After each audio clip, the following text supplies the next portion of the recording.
Well, that's not quite what I had in mind.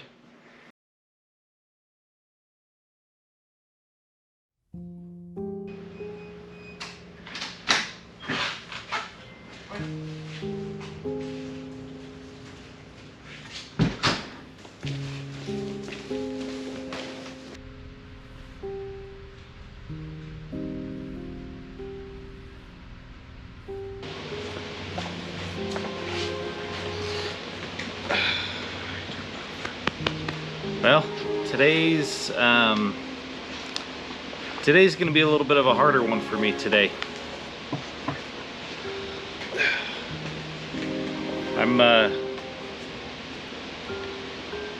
Today's going to be a little bit of a harder one for me today for a couple of reasons.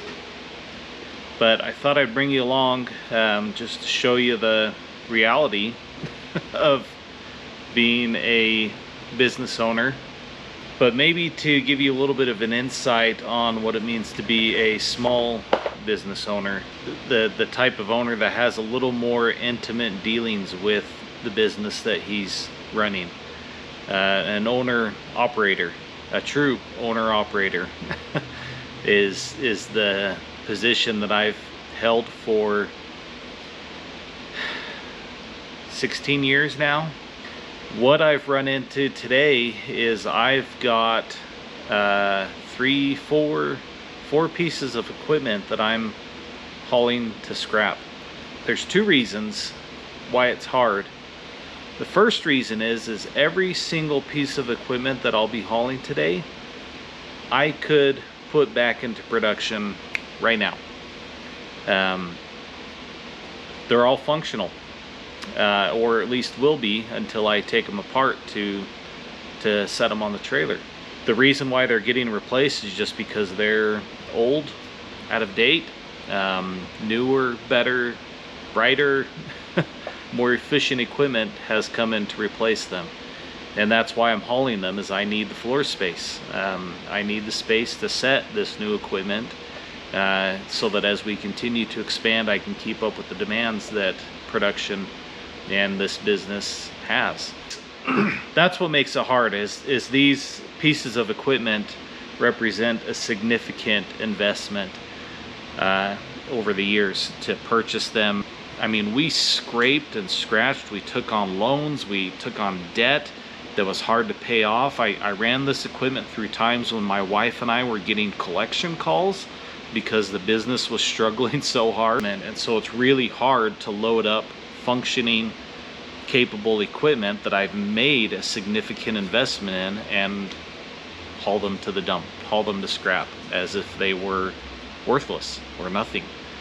And I guess honestly they kind of are. That's how they're viewed in the world. I've reached out, I've tried to sell them, I've tried to give them away, and nobody wants them. They're just out of date, not needed anymore. Nobody needs them, nobody wants them, so they're scrap. The other reason why it's hard is because of the emotional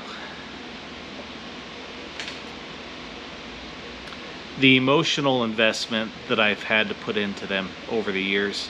These pieces of equipment are almost like partners in the business to me. I have spent late nights running this equipment, stressing over jobs, repairing, cleaning, setting up and resetting up and resetting up again and again and again. It all represents hours of sacrifice and labor and struggle on this equipment.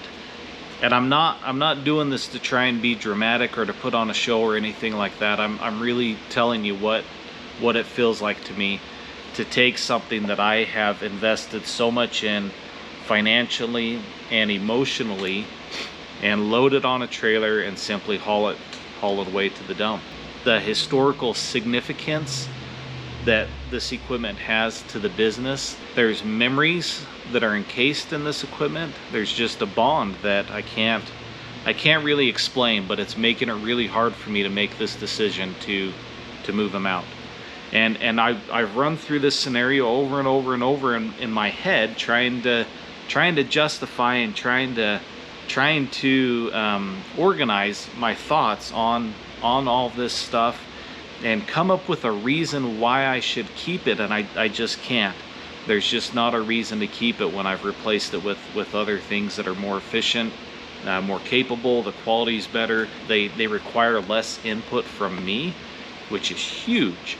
I can't tell you, my wife can, but I have not tracked my hours ever. Well, no, I take that back. There was one period of time that I tried to track my hours, and it was so discouraging that I immediately gave up. It's just absolutely absurd, the amount of time that I was putting in. And so that's what all of this represents, is a time in my life when I was struggling, toiling, making every sacrifice physically, mentally, emotionally that I could to create a business that would provide for my family, put food on their table, pay the bills, and provide them a life that was comfortable. God, I wasn't planning on this. What makes all of this worth it and all of this justifiable is the fact that I'm continuing to progress, that we are continuing to add equipment, we're continuing to add capabilities, we're continuing to grow, and that's pretty satisfying. Yeah, so enough of the emotional side of things. It's time to get dirty and get to work.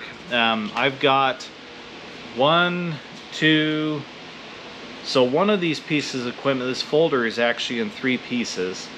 So I've got 1, 2, 3, 4, 5, 6 pieces of equipment that I've got to get moved out and ready to set on a trailer. I've got a crane that's coming today. At least they called it a crane. I'm curious to see what this thing is. But it does the heavy lifting. Supposedly this big press is supposed to weigh 20,000 pounds is what I was told. I don't think it weighs that much. I think it's probably more like 15,000 pounds.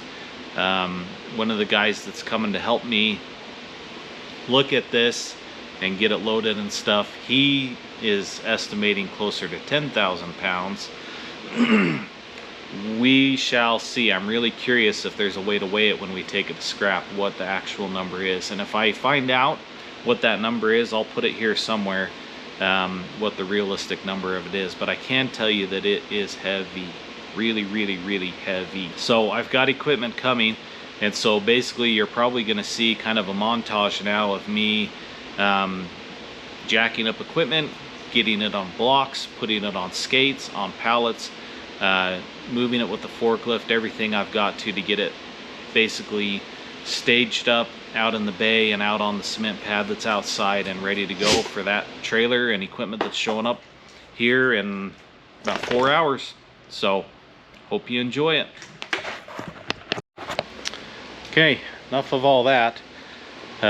It's time to get to work. So first things first, I showed you in a previous video where I kind of stripped down this press, got it moved out here, and it's been stalled out here because I haven't had a way to lift it up onto a trailer. That's the only reason.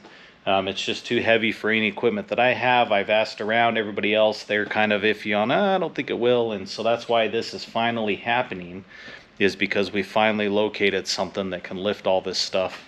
Well, lift this one. Everything else my forklift will handle, but this one, lift this one and get it out of here.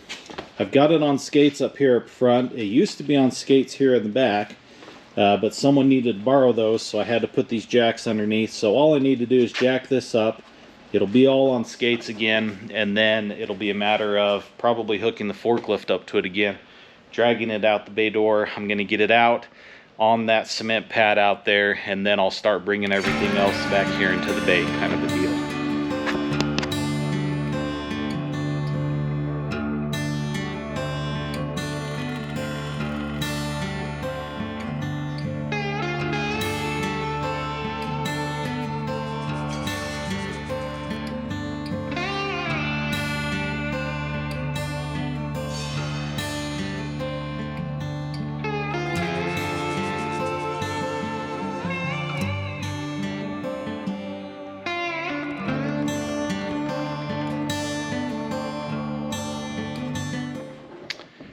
Well, that's not quite what I had in mind.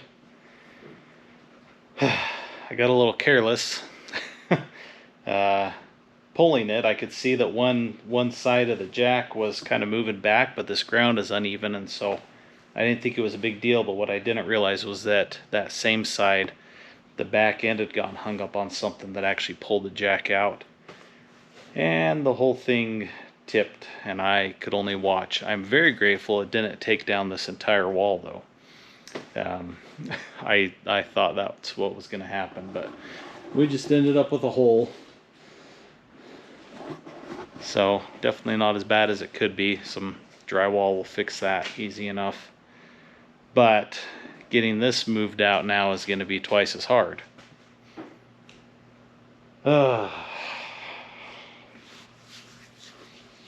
Okay, back to it.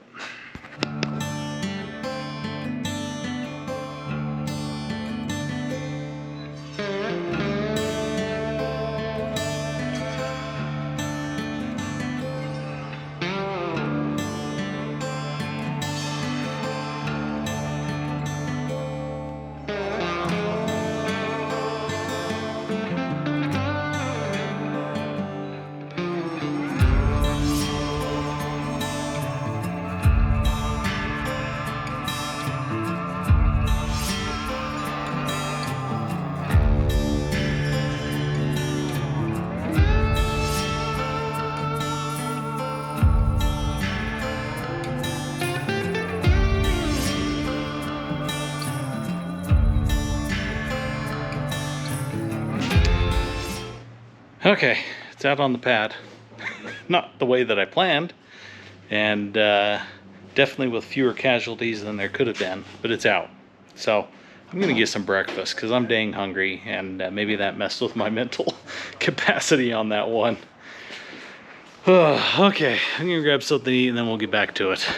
I was just standing here eating my breakfast pizza and thinking, you know, I should have just played that off like I planned to do it, right?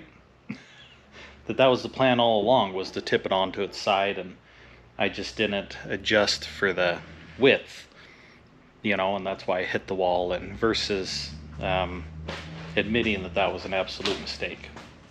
That's probably how I should have handled it instead of admitting it was a mistake.